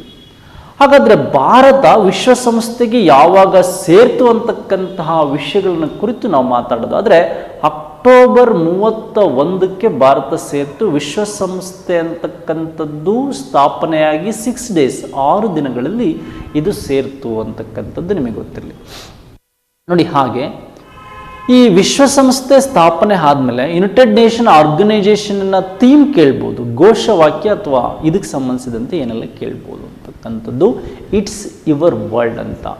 ಇದು ನಿಮ್ಮ ಪ್ರಪಂಚ ಅಂತಕ್ಕಂಥದ್ದು ನೆನಪಿಲ್ಲ. ಇಟ್ಸ್ ಯುವರ್ ವರ್ಲ್ಡ್, ಇದು ನಿಮ್ಮ ಪ್ರಪಂಚ ಅಂತಕ್ಕಂತಹ ಒಂದು ಉದ್ದೇಶವನ್ನು ಇಟ್ಕೊಂಡು ಇದು ಸ್ಥಾಪನೆ ಆಗಿದೆ. ಇದರ ಹೆಡ್ ಕ್ವಾರ್ಟರ್ಸ್ ಎಲ್ಲಿದೆ ಅಂತ ಕೇಳಿದರೆ ನ್ಯೂಯಾರ್ಕ್ ಸಿಟಿ, ಅಮೇರಿಕದ ಏನು ಇದಕ್ಕೆ ಕಾಂಟ್ರಿಬ್ಯೂಟ್ ಮಾಡಿರ್ತಕ್ಕಂಥವ್ರು ಸುಮಾರು ಜನ ಇದ್ದಾರೆ. ಈ ಅಮೇರಿಕದ USA ಒಂದು ನ್ಯೂಯಾರ್ಕ್ ಸಿಟಿಯಲ್ಲಿದೆ. ಅಥವಾ ಇದರ ಒಂದು ಸಬ್ ಬ್ರಾಂಚ್ ಎಲ್ಲಿದೆ ಅಂದರೆ ಜಿನಿವಾದಲ್ಲಿದೆ. ಇದರ ಉಪ ಕೇಂದ್ರ ಕಚೇರಿ ಎಲ್ಲಿದೆ ಅಂದರೆ ಈ ಜಿನಿವಾದಲ್ಲಿದೆ, ಸ್ವಿಟ್ಜರ್ಲ್ಯಾಂಡಿನ ಜಿನಿವಾದಲ್ಲಿದೆ UN. ಹೆಡ್ ಕ್ವಾರ್ಟರ್ಸ್ ಎಲ್ಲಿದೆ ಅಂದರೆ ನ್ಯೂಯಾರ್ಕಲ್ಲಿದೆ. ಬಟ್ ಅವನು ಮೋಟೋ ಆದಮೇಲೆ ಇತ್ತೀಚೆಗೆ ಒಂದು ಕ್ವಶನ್ಸ್ ನಿಮಗೇನಾದರೂ ಕೇಳಿದರೆ ಇದರ ಒಂದು ಗುರಿ ಅಥವಾ ಉದ್ದೇಶವನ್ನು ಕೇಳಿದರೆ, ಗುರಿ ಅಥವಾ ಉದ್ದೇಶ, main aims or objectives of UNO or establishment, ಇದು ಸ್ಥಾಪನೆ ಆಗೋದಕ್ಕೆ ಮುಖ್ಯ ಉದ್ದೇಶಗಳು ಏನಾಗಿತ್ತು ಅಂತ ಕೇಳಿದರೆ ನೀವು ಕನ್ನಡದಲ್ಲೂ ಬರ್ಕೋಬೋದು. ವಿಡಿಯೋವನ್ನು ನೋಡಿದಾಗ ಇಂಟರ್ನ್ಯಾಷನಲ್ ಪೀಸ್ ಆ್ಯಂಡ್ ಇಂಟಿಗ್ರೇಷನ್ ಅಂತ ಹೇಳ್ತಾರೆ ನೋಡಿ. First and second world war ನಡೆದ ಮೇಲೆ, ಈ ಫಸ್ಟ್ ಸೆಕೆಂಡ್ ವರ್ಲ್ಡ್ ವಾರ್ ನಡೆದ ಮೇಲೆ ಮೂರನೇ ಥರ್ಡ್ ವರ್ಲ್ಡ್ ವಾರ್ ನಡಿಬಾರ್ದು ಅಂತಕ್ಕಂಥ ಉದ್ದೇಶದಿಂದ ವಿಶ್ವಸಂಸ್ಥೆ ಮತ್ತು ನಾನ್ ಅಲೈನ್ ಮೂಮೆಂಟ್ ಎರಡೂ ಸಹ ಸ್ಥಾಪನೆ ಆಗಿತ್ತು. ನಾನ್ ಅಲೈನ್ ಮೂಮೆಂಟ್, ಅಲಿಪ್ತ ನೀತಿ ಅಂತ ಏನು ಕರಿತೀರಿ ಅದು ನೋಡಿ. ಅಂತಾರಾಷ್ಟ್ರೀಯ ಶಾಂತಿ ಮತ್ತು ಐಕ್ಯತೆಗಾಗಿ, ಯಾವುದಕ್ಕೆ? ಐಕ್ಯತೆಗಾಗಿ, ಇಂಟರ್ನ್ಯಾಷನಲ್ ಪೀಸ್ ಆ್ಯಂಡ್ ಇಂಟಿಗ್ರೇಷನ್, ರಾಷ್ಟ್ರಗಳ ನಡುವೆ ಏನು ಇಲ್ಲಿರ್ತಕ್ಕಂಥ ಸುಮಾರು ಅಪ್ರಾಕ್ಸಿಮೇಟ್ಲಿ 246 ರಾಷ್ಟ್ರಗಳಲ್ಲಿ 193 ರಾಷ್ಟ್ರಗಳೇನಾಗಿದೆ ಮೆಂಬರ್ಶಿಪ್ ಕಂಟ್ರಿ ಆಫ್ UNO ನೋಡಿ. ಸದಸ್ಯ ರಾಷ್ಟ್ರಗಳು ಎಷ್ಟು ಅಂತ ಕೇಳ್ತಾರೆ. ವಿಶ್ವಸಂಸ್ಥೆ ಸದಸ್ಯ ರಾಷ್ಟ್ರಗಳು ನೋಡಿ, ಸದಸ್ಯ ರಾಷ್ಟ್ರಗಳ ಸ್ಥಾಪನೆ ಆದಾಗ 51 ಇತ್ತು, ಆದರೆ ಈಗ ಎಷ್ಟು ಸದಸ್ಯ ರಾಷ್ಟ್ರಗಳಿದೆ ಅನ್ನೋದು ಮೋಸ್ಟ್ ಇಂಪಾರ್ಟೆಂಟ್ ನೋಡಿ. 193 ಸದಸ್ಯ ರಾಷ್ಟ್ರಗಳಲ್ಲಿ ಕೊನೆಯದಾಗಿ ಸೇರಿಕೊಂಡಂತಹ ದೇಶ ಯಾವುದು ಅಂತ ಪ್ರಶ್ನೆ ಕೇಳ್ತಾನೆ. The last addition country of UNO membership country, who is the membership country ಅಂತ ಕೇಳಿದರೆ ನಿಮಗೆ ಸೌತ್ ಸುಡಾನ್, ದಕ್ಷಿಣ ಸುಡಾನ್ ಅಂತಕ್ಕಂಥದ್ದು ಈ ಲಾಸ್ಟ್ ಅಡಿಷನ್ ಕಂಟ್ರಿ. ಹಾಗಾದ್ರೆ ಇದು ಸೇರ್ಕೊಂಡಿದ್ದು ಯಾವಾಗ? ಜುಲೈ 14, 2011. ಜುಲೈ 14, 2011 ನೋಡಿ. ಇಷ್ಟು ಆದಮೇಲೆ ತನ್ನದೇ ಆದಂತಹ ಒಂದು ಬಲಿಷ್ಠವಾದಂತಹ ಸೇನೆ ಇರ್ಬೋದು, ಬಲಿಷ್ಠವಾದಂತಹ ಹೋರಾಟಗಳನ್ನು ಮಾಡದೆ, ಅಥವಾ ಅದಕ್ಕೆ ಈಗ ವೈಟಿಂಗಲ್ಲಿ ಇರ್ತಕ್ಕಂಥ ಅಬ್ಸರ್ವಿಂಗ್ ಕಂಟ್ರಿ ಯಾವುದು ಅಂತ ಏನಾದರೂ ನಿಮಗೆ ಕೇಳಿದರೆ UNO ಪರ್ಮನೆಂಟ್ ಕಂಟ್ರೀಸ್ ಆಯಿತು, ಲಾಸ್ಟ್ ಅಡಿಷನ್ ಕಂಟ್ರೀಸು ನಿಮಗೆ ಗೊತ್ತಾಯಿತು. ದಕ್ಷಿಣ ಸುಡಾನ್ ಅಂತ ದೇರ್ ಆರ್ 2 ಅಬ್ಸರ್ವಿಂಗ್ ಕಂಟ್ರಿ. ವೀಕ್ಷಣ ಯಾವುದು ಅಂದರೆ ವೀಕ್ಷಣಾ ರಾಷ್ಟ್ರಗಳು ಯಾವುದು ಅಂತ ಕೇಳ್ಬೋದು ನೋಡಿ. ವೀಕ್ಷಣಾ ರಾಷ್ಟ್ರಗಳು ಪ್ಯಾಲೆಸ್ತೈನ್ ಮತ್ತು ವ್ಯಾಟಿಕನ್ ಸಿಟಿ, ಈ ಎರಡೂ ಸಹ ವಿಶ್ವಸಂಸ್ಥೆಯ ವೀಕ್ಷಣಾ ರಾಷ್ಟ್ರಗಳು ಅಂತ ನಿಮಗೆ ನೆನಪಿರಲಿ. ಯುನೈಟೆಡ್ ನೇಷನ್ ಆರ್ಗನೈಜೇಷನ್, ನಾನು ಹಿಂದೆ ಹೇಳಿದಂಥ ಆರ್ಗನೈಜೇಷನ್ಗಳಲ್ಲಿ ಈಗಾಗಲೇ ಬ್ರಿಕ್ಸ್ ಬಗ್ಗೆ ಸಂಪೂರ್ಣವಾಗಿ ಯೂಟ್ಯೂಬ್ ಚಾನಲಲ್ಲಿ ಮಾತಾಡಿದ್ದೀನಿ ನಾನು. ಆ ಬ್ರಿಕ್ಸನ್ನು ಹೊರತುಪಡಿಸಿ ಉಳಿದಂಥವುಗಳನ್ನು ನೀವು ಓದ್ಕೋಬೇಕು. ಇಷ್ಟು ಆರ್ಗನೈಜೇಷನ್ ಕವರ್ ಮಾಡಿ ನೋಡೋಣ ಕ್ವಶನ್ಸ್ ಯಾಕೆ ಬರಲ್ಲ ಅಂತ ನಾನೇ ನೋಡ್ತೇನೆ. ನೀವು ಯಾವುದೇ ಸ್ಪರ್ಧಾತ್ಮಕ ಪರೀಕ್ಷೆಗಳಲ್ಲಿ ಇಷ್ಟು ಮೇಜರಾಗಿ ಕಲೀರಿ, ಇನ್ನೂ ಹೆಚ್ಚೇ ಕಲಿಬೋದು, ಬಟ್ ನಿಮ್ಮ ಈ ಲೆವೆಲ್ಗೆ ಸಾಕಾಗ್ಬೋದೇನೋ ಅಂತಕ್ಕಂಥದ್ದು ನನ್ನ ಒಂದು ಅಭಿಪ್ರಾಯ. ಎಸ್, ನೆಕ್ಸ್ಟ್ ಪ್ರಶ್ನೆಗಳಿಗೆ ಸಂಬಂಧಿಸಿದಂತೆ ನೋಡ್ತಾ ಹೋಗೋಣ. ವಿಶ್ವಸಂಸ್ಥೆಯ ಈ ಅಧಿಕೃತ ಭಾಷೆಗಳು ಬಗ್ಗೆ ಕೇಳೋಣ. ಅಧಿಕೃತ ಭಾಷೆಗಳ ಬಗ್ಗೆ ಲಾಸ್ಟ್ 2017 KS ಅಲ್ಲೂ ಕ್ವಶನ್ಸ್ ಬಂದಿದೆ ಮತ್ತು ಕ್ವಶನ್ಸ್ ರಿಪೀಟೆಡ್ ಆಗ್ತಾನೆ ಇದೆ. ಅಫಿಷಿಯಲ್ ಲ್ಯಾಂಗ್ವೇಜ್ ಆಫ್ UNO ನೀವು ನೆನ್ಪಿಟ್ಕೊಂಡಿರ್ಬೇಕು. ಆಲ್ಫಾಬೆಟ್ ಪ್ರಕಾರ A ಹಾಕಿದ್ದೀನಿ, C ಹಾಕಿ, ABCEFGH ಅಲ್ಲ, ರಷ್ಯಾ ಮತ್ತು ಸ್ಪ್ಯಾನಿಷ್. ಈ ಅಫಿಷಿಯಲ್ ಲ್ಯಾಂಗ್ವೇಜ್ ಎಷ್ಟಿದೆ ಅಂತ ನಿಮಗೆ ಪಕ್ಕ ಗೊತ್ತಿರಬೇಕು, ಯಾವುದು ಅಂತಲೂ ಗೊತ್ತಿರಬೇಕು. ಪರ್ಮನೆಂಟ್ ಕಂಟ್ರೀಸ್ ಬೇರೆ, ಅಫಿಷಿಯಲ್ ಲ್ಯಾಂಗ್ವೇಜ್ ಬೇರೆ, ನಾನ್ ಪರ್ಮನೆಂಟ್ ಕಂಟ್ರೀಸ್ ಬೇರೆ. ಇವೆಲ್ಲ ನಿಮಗೆ ಸ್ವಲ್ಪ ಗೊತ್ತಿರಬೇಕು, ಇವೆಲ್ಲವೂ ಸಹ ನಿಮಗೆ ಗೊತ್ತಿರಬೇಕು. ನೋಡಿ, ಇಲ್ಲಿ ಹೇಳ್ಬೋದಾದಂಥ ಅಂಶಗಳು: ಅರೇಬಿಕ್ಕಿಗೆ ಸಂಬಂಧಿಸಿದಂತೆ ಲ್ಯಾಂಗ್ವೇಜ್ ಇದೆ, ಚೈನೀಸ್ ಆರ್ ಮ್ಯಾಂಡ್ರೀಸಿಗೆ ಸಂಬಂಧಿಸಿದಂತೆ English, French, Russian and Spanish. ನೋಡಿ, ಇಲ್ಲಿ A, C ಮತ್ತು E, F ಮತ್ತು R, S. ನೋಡಿ, ಈ 6 ಭಾಷೆಗಳನ್ನು ನೀವು ಚೆನ್ನಾಗಿ ನೆನಪಿಟ್ಕೊಂಡಿರ್ಬೇಕು. There are 6 official language in UNO ಅಂತಕ್ಕಂಥದ್ದು. ನೆಕ್ಸ್ಟು ಇದರ ಹಿಸ್ಟ್ರಿ ಬಗ್ಗೆ ನಮಗೇನಾದರೂ ಪ್ರಶ್ನೆ ಕೇಳಿದರೆ, ಯಾವುದ್ರ ಬಗ್ಗೆ, ಇದರ ಹಿಸ್ಟ್ರಿ ಬಗ್ಗೆ ಏನಾದರೂ ಕ್ವಶನ್ ಕೇಳಿದರೆ 1-2 ಕ್ವಶನ್ಸ್ ಏನು ಬರ್ಬೋದು ಅಂತ ಮಾತಾಡ್ತಾ ಹೋಗೋಣ. ನೋಡಿ, 1914ರಿಂದ 18ರವರೆಗೆ ಫಸ್ಟ್ ವರ್ಲ್ಡ್ ವಾರ್ ಆದಮೇಲೆ ಒಂದು ಸಿಂಪಲ್ ಕ್ವಶನ್ಸ್ ನಾನು ಪೊಲೀಸ್ ಕಾನ್ಸ್ಟೇಬಲ್ ಎಕ್ಸಾಮಲ್ಲೋ PSL ನೋಡಿದೆ. ಫಸ್ಟ್ ವರ್ಲ್ಡ್ ವಾರ್ ಯಾವ ಒಪ್ಪಂದದೊಂದಿಗೆ ಎಂಡ್ ಆಯಿತು ಅಂತ ಕ್ವಶನ್ಸ್ ಕೇಳಿದರೆ, ದ ಎಂಡ್ ಆಫ್ ಟ್ರೇಟಿ ವರ್ಸೆಲ್ಸ್, ಮೊದಲ ಮಹಾಯುದ್ಧ ಎಂಡ್ ಆಗಿದ್ದು ಈ ವರ್ಸೆಲ್ಸ್ ಒಪ್ಪಂದದೊಂದಿಗೆ. ಈ ವರ್ಸೆಲ್ಸ್ ಒಪ್ಪಂದ ಆದಮೇಲೆ ಒಂದು ನಿರ್ಣಯ ಬಂತು, ರಾಷ್ಟ್ರ ಸಂಘ ಅಂತಕ್ಕಂಥ ಸ್ಥಾಪನೆ ಆಯಿತು. ಯಾವುದು ಈ ರಾಷ್ಟ್ರ ಸಂಘ ಅಂತಕ್ಕಂಥದ್ದು? ನೋಡಿ, ಲೀಗ್ ಆಫ್ ನೇಷನ್ ಸ್ಟಾರ್ಟ್ ಆಗಿದ್ದು ಯಾವಾಗ ಅಂದರೆ 1920ಯಲ್ಲಿ. ಫಸ್ಟ್ ವರ್ಲ್ಡ್ ವಾರ್ ಆದಮೇಲೆ ಸೆಕೆಂಡ್ ವರ್ಲ್ಡ್ ವಾರ್ ಆಗಬಾರ್ದು ಅನ್ನೋ ದೃಷ್ಟಿಯಿಂದ ಏನು ಮಾಡ್ತು ಅಂದರೆ ಈ ಲೀಗ್ ಆಫ್ ನೇಷನ್ ಸ್ಟಾರ್ಟ್ ಆಯಿತು. ಅದೇ ರಾಷ್ಟ್ರ ಸಂಘ 1920ರಲ್ಲಿ ನೆನಪಿಲ್ಲ, 1920ಯಲ್ಲಿ. ಹಾಗಾದ್ರೆ ಈ ರಾಷ್ಟ್ರ ಸಂಘ ಅಂತಕ್ಕಂಥದ್ದೇನಿದೆ, ಈ ರಾಷ್ಟ್ರ ಸಂಘವನ್ನ ಸ್ಥಾಪನೆ ಮಾಡಿದಂಥವ್ರು ಅಥವಾ father of league of nation ಅಂತ ಒಂದ್ಸಲಿ ಕ್ವಶನ್ಸ್ ಕೇಳಿದ್ದಾನೆ. ಬೇರೆ ಬೇರೆ ಎಕ್ಸಾಮ್ಗಳು, ಬರೀ ಇದೇ ಎಕ್ಸಾಮ್ ಅಲ್ಲ, ಬೇರೆ ಬೇರೆ ಎಕ್ಸಾಮ್ ಕೇಳ್ಬೋದು. Father of league of nation ಅಂತ ಯಾರು ಕರಿತೀವಿ ಅಂದರೆ ವುಡ್ರೋ ವಿಲ್ಸನ್ ಅನ್ನಲ್ಲ. ಯಾರನ್ನ? Woodrow Wilson. ನೆಕ್ಸ್ಟ್ ಬಹಳ ಕುತೂಹಲವಾದಂತಹ ಪ್ರಶ್ನೆ ಇನ್ನೂ ಒಂದು ಏನು ಕೇಳ್ತಾರೆ ಅಂದರೆ ಫಾದರ್ ಆಫ್ UNO ಯಾರು ಅಂತ ಕೇಳ್ಬೋದು. UNO ಯಾರು ಅಂತ ಕೇಳ್ಬೋದು. ಇದೇ ಫ್ರಾಂಕ್ಲಿನ್ ರೂಸ್ವೆಲ್ಟ್. ಯಾರು ಅಂದರೆ ಈ ಫ್ರಾಂಕ್ಲಿನ್ ರೂಸ್ವೆಲ್ಟ್. ಈ ಅಮೆರಿಕದ ಅಧ್ಯಕ್ಷ ರೂಸ್ವೆಲ್ಟ್ ಏನಿದ್ದಾನೆ, ಏನು ಅಟ್ಲಾಂಟಿಕ್ ಚಾರ್ಟರ್ ಪ್ರಕಾರ ನಾನು ಹೇಳಿದೆ, ಫ್ರಾನ್ಸಿನ ಡಿಗಾಲೆ ಇರ್ಬೋದು, ಚಿಕಿಯಾಂಗ್ ಕೈಶೆಕ್ ಚೀನಾದ ಅಧ್ಯಕ್ಷ ಇರ್ಬೋದು, ವಿನ್ಸೆಂಟ್ ಚರ್ಚಿಲ್ ಪ್ರಧಾನಮಂತ್ರಿ ಇರ್ಬೋದು ಬ್ರಿಟನ್ನಿನ, ನೆಕ್ಸ್ಟ್ ಸ್ಟಾಲಿನ್ ಇರ್ಬೋದು, ರಷ್ಯಾದ ಸ್ಟಾಲಿನ್ ಇರ್ಬೋದು. ನೋಡಿ, ಇಷ್ಟು ಜನಕ್ಕೆ ಸಂಬಂಧಿಸಿದಂತೆ ಸಹಿ ಆದಮೇಲೆ ವಿನ್ಸೆಂಟ್ ಚರ್ಚಿಲ್ ಆದಮೇಲೆ ಮತ್ತೆ ಫ್ರಾಂಕ್ಲಿನ್ ರೂಸ್ವೆಲ್ಟ್ ಏನಿದ್ದಾನೆ ಇವನೇ UNO ಅಂತ ನೇಮ್ ಮಾಡಿದ್ದು. ಈ UNO ಅಂತಕ್ಕಂತಹ ನಾಮಕರಣ ಮಾಡಿದ್ದು ಫ್ರಾಂಕ್ಲಿನ್ ರೂಸ್ವೆಲ್ಟ್ ಆಗಿದ್ದರಿಂದ ಈತನನ್ನ ಫಾದರ್ ಆಫ್ UNO ಅಂತ ಕರೀತಾರೆ. ವಿಶ್ವಸಂಸ್ಥೆಯ ಪಿತಾಮಹ ಯಾರು ಅಂತ ಕೇಳಿದರೆ ನಿಮಗೆ ಕೇಳ್ಬೋದು. Next most GK, basic GK ನಾನು ಮಾತಾಡ್ತಾ ಇದ್ದೀನಿ. ಈಗ ಕರೆಂಟ್ ಅಫೇರ್ಸ್ ಮಾತಾಡೋಣ. ಬೇಸಿಕ್ GK ನೋಡಿ, ಆಲ್ಮೋಸ್ಟ್ B.Ed CET ಎಲ್ಲ ಕಡೆ ಕೇಳಿರೋದು first general secretary of UNO. ಈ ಜನರಲ್ ಸೆಕ್ರೆಟರಿಯ ಮೊದಲ ಈ ಕಾರ್ಯದರ್ಶಿ ಯಾರಾಗಿರ್ತಾನೆ ಜನರಲ್ ಸೆಕ್ರೆಟರಿ ಅಂತ ಕೇಳ್ತಾನೆ, ಟ್ರಿಗ್ವಿಲೆ, ನಾರ್ವೆ ದೇಶದವನು. ಬಟ್ 8 ಜನ ನೆನ್ಪಿಟ್ಕೊಳೋದಕ್ಕಿಂತ ಇದೊಂದು 4-5 ಜನ ನಾನು ಹೇಳ್ಕೊಡ್ತೇನೆ, ಆ ಥರ ನೆನ್ಪಿಟ್ಕೊಳ್ಳಿ. ಹಾಗೆ ಫಸ್ಟ್ ಏಷ್ಯನ್ ಪರ್ಸನ್ ಯಾರು ಅಂದರೆ ಯು ಥಾಂಟ್ ಅಂತ ಬರ್ಮಾ ದೇಶದವನು.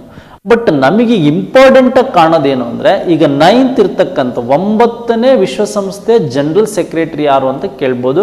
ಆಂಟೋನಿ ಗುಟೆರೆಸ್. ಇವನು ಪೋರ್ಚುಗೀಸ್ ದೇಶದವನು, ಇವನು ಪೋರ್ಚುಗಲ್ ದೇಶದವನು. ಎಲ್ಲಿ ಅವನು? ಪೋರ್ಚುಗಲ್ ದೇಶದವನು. ಹಾಗಾದರೆ ನಿಮ್ಗೆ ಇನ್ನೂ ಏನಾದರೂ ಒಂದು ಮೊನ್ನೆ RRBL ಕ್ವಶನ್ಸ್ ಬಂದದ್ದನ್ನು ನಾನು ನೋಡಿದೆ.